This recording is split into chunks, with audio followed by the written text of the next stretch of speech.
রাসূলুল্লাহকে প্রশ্ন করি, নবী গো, আপনি যে বললেন বরফের চাইতে স্বচ্ছ, দুধের চাইতে সাদা, ওই নদীর মধ্যে ঢেউ আসেনি? ঢেউ আল্লাহর হাবিব বলে ঢেউ আছে। কিসের ঢেউ? কয় আল্লাহ যখন দুরূদ পড়ে ইশকের হাওয়া এসে নদীর মধ্যে লাগে তখন একটা ঢেউ তৈরি হয়। এই ঢেউগুলো আমার আল্লাহ বানাইছে মণিমুক্তা দিয়া। কি দিয়া বানাইছে? মণিমুক্তা দিয়া। এবার রাসূলুল্লাহকে প্রশ্ন করি, নবী গো, দুনিয়ার নদীর মধ্যে তো অনেক পার আছে, মাটি দিয়া বানাইছে।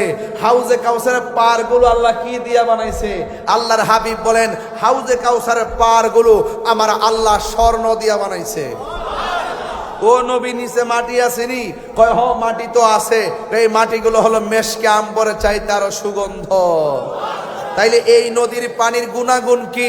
কই গুণাগুণ হলো এক ফুটা পান করলে জিন্দিগি তো আর পানি তৃষ্ণা লাগবে না।